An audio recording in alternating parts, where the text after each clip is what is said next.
It's a Parrot 9200i built into a custom ear from JML Audio in a Corvette C5.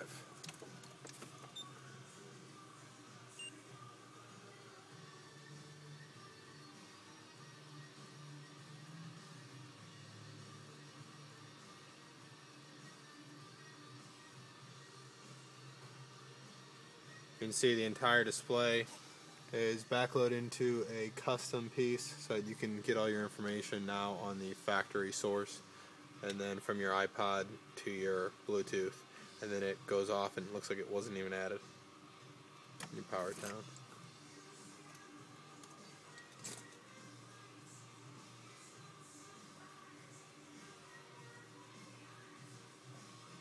Back to factory.